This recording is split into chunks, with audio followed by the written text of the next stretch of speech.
કચ્છી ગુજરાતી સરિતામાના ચેનલમાં આપણું હાર્દિક સ્વાગત છે। આજે આપણે બનાવીશું માથામાં નાખવા માટેની મહેંદી અને આપણા વાળ કાળા બને એના માટે ને શાઇનિંગ આવે એના માટેનું આપણું ઘરેલું આ બધી વસ્તુ હોય ઘરમાં જે પડી હોય એનાથી આપણે મહેંદી બનાવશું। તો પહેલાં આપણે ગેસને આમ ચાલુ કરવાનું। મારી પાસે આ જૂની મારી તવી છે, લોખંડની વસ્તુ લેવાની। તમારી પાસે કણાઈ હોય તમે લોખંડની કણાઈ પણ લઈ શકો છો, લોખંડનો ડબ્બો હોય તો લોખંડનો ડબ્બો પણ લઈ શકો છો। અને એમાં પાણી નાખવાનું, આવી રીતે પાણી ગરમ કરવા નાખવાનું। એમાં નાખવાનું લીમડાના પાન મારી પાસે ઓછા છે એટલે હું આ લીમડાનો પાવડર બનાવ્યો છે, કડી પત્તા બરાબર, એ આપણે વઘારમાં નાખીએ એ લીમડો। અને 1 ચમચ આ મેથીના દાણા,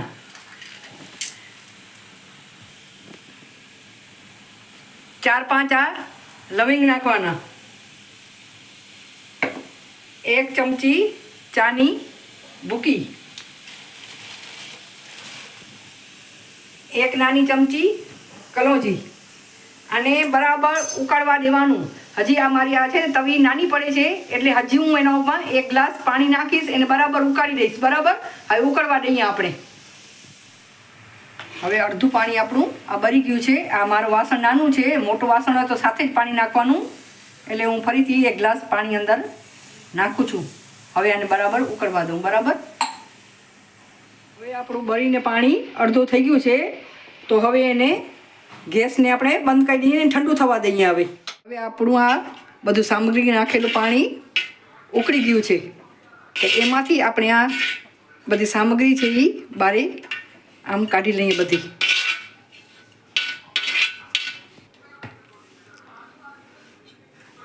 આવી રીતે વાટકામાં કાઢીએ એના કરતાં આપણે આમ ઘરણીથી જ ગાળી લઈએ બધું।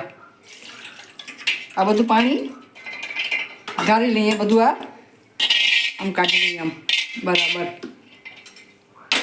હવે આ પાણી આપણે પાછું આ કઢાઈમાં એડ કરી દઈએ।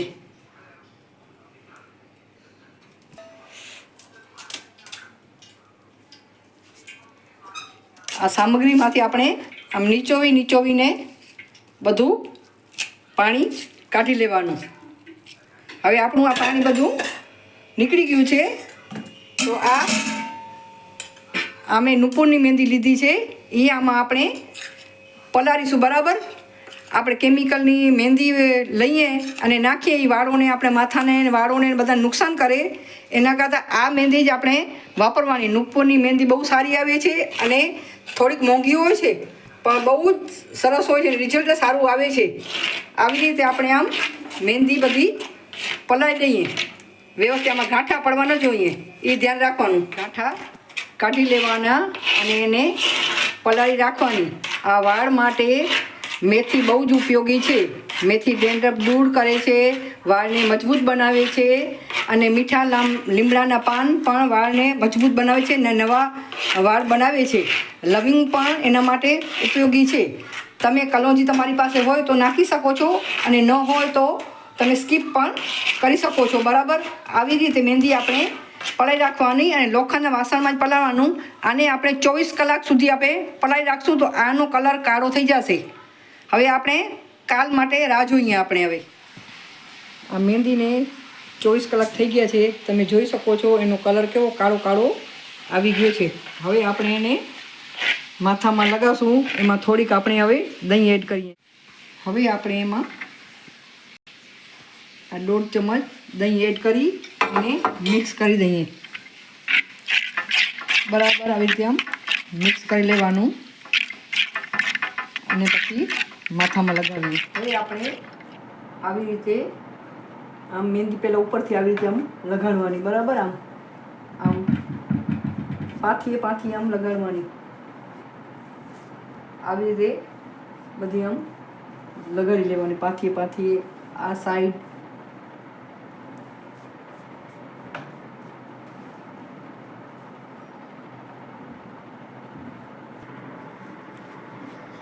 એટલે આમ આગળથી આવી રીતે જ આમ લગાડવાનું। તમે બ્રશથી પણ લગાડી શકો છો, પણ હું તો હાથથી જ લગાડું છું। કાં હાથથી આમ અંદર બરાબર રીતે જઈ શકે. પછી આવી રીતે ઉપરથી આમ આટલું ભાગ લેવાનું. તમારા વાર હોય એ પ્રમાણે. મારી તો 3 જ ભાગ થશે, મારા વાર એટલા બધા લાંબા નથી. આવી રીતે આમ લગાડવાનું. આમ આવી રીતે આમ પાછળથી પણ આમ લગાવવાનું. તે બધે વારમાં આવી જાય. આપણે જાતે લગાવી શકીએ. હું તો મારા વાર ઉપર જાતે જ લગાડું છું હંમેશા.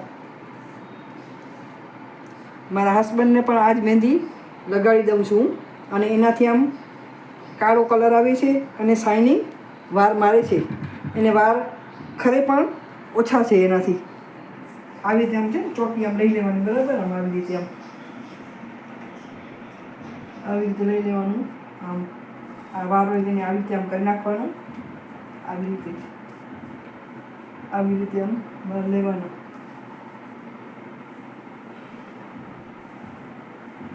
આગળથી આમ કરવાનું, બરાબર. આમ હાથથી આમ આવી રીતે આમ લગાડી લેવાનું. તમે જોઈ શકો છો એનો મહેંદીનો કલર કાળો છે. મારા હાથે તમે જોઈ શકો છો કાળા થઈ ગયા છે, લાલ નથી થતા. આવી રીતે આમ લગાડી બરાબર એક વારમાં લગાડી નાખવાનું, બરાબર. આવી રીતે આમ લગાડી પછી આવી રીતે આમ એની આમ અંબોડા જેવું બનાવી લેવાનું. હું તો હર હંમેશ આ નુપુરની મહેંદી આવી રીતે જ લગાડું છું. કેમિકલવાળી મહેંદી લગાડાય જ નહીં. કેમિકલવાળી મહેંદી લાંબા ગાળે નુકસાન કરે. પછી આવી રીતે બીજી ચોટી લેવાની, બરાબર. મારી તો આમ 3 ચોટી થશે. આવી રીતે પહેલાં આમાં લગાડી, એવી રીતે આમાં પણ લગાડી લેવાની.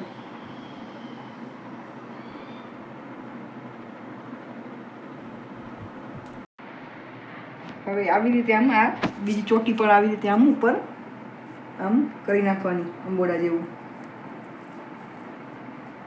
હવે પછી બીજા વારમાં આપણે કરી લઈએ. આ પાછળ વાર જેટલા હોય એટલા બધા આવી રીતે આમ લઈ લેવાનું, બરાબર. કે કોઈ કોરા રહી ન જાય. આવી રીતે આપણે બનાવી લઈએ. આવી રીતે આપણા બધા વાર આવી ગયા છે અને અંબોડો આપણો થઈ ગયો છે. આમાં જોઈ લેવાનું ક્યાં બાકી હોય, આવી રીતે આમ લગાડી નાખવાનું, બરાબર. ને આ મહેંદી વધારે 1.5 કલાક લગાડવાની. હું તો 1 કલાક જ લગાડું છું. પછી નોર્મલ પાણીથી આપણે માથું ધોઈ નાખવાનું. ધોયા પછી બરાબર સુકાઈ જાય એટલે એના માથામાં બરાબર તેલ નાખી દેવાનું. કેમ કે જેનાથી વાર બરછટ ન થાય. પછી ભલે તમે બીજા ત્રીજા દિવસે ધોઈ નાખીને કોરા રાખો તો ચાલે, પણ કોરા વાર તેલ આ મહેંદી લગાવ્યા પછી કોરા વાર રાખવાના નહીં. આવી રીતે આમ લગાડી લેવાનું ને વાર શાઇનિંગ આવશે. અને બ્લેક આપણે કેમિકલવાળી મહેંદી લગાવવાની જરૂર ન પડે, બરાબર. કેમિકલ તો બહુ નુકસાન કરે છે. આપણે આમ થાય કે તરત જ એનું રિઝલ્ટ મળશે, પણ આમાં આપણે મહેનત કરવી પડે, બરાબર. એને પલાળવી પડે, બધું મહેનત કરવી પડે. એનાથી નુકસાન ન થાય ક્યારેય પણ એમ આ મહેંદીથી, બરાબર. હું તો આ વર્ષોથી આ જ મહેંદી લગાડતી આવું છું અને મારા હસબન્ડને પણ આ જ મહેંદી લગાડી દઉં છું. આવી રીતે તમે ઉપયોગ કરજો, બરાબર. તમને મારો વિડીયો કેવો લાગ્યો, આ મહેંદી તમને શું ફાયદો થયો કે નહીં, ક્યારે લગાવો તો મને કોમેન્ટમાં જાણ કરજો. મારો વિડીયો તમને ગમે તો લાઈક અને શેર કરજો અને સબસ્ક્રાઈબ કરજો. Bye bye, Tata.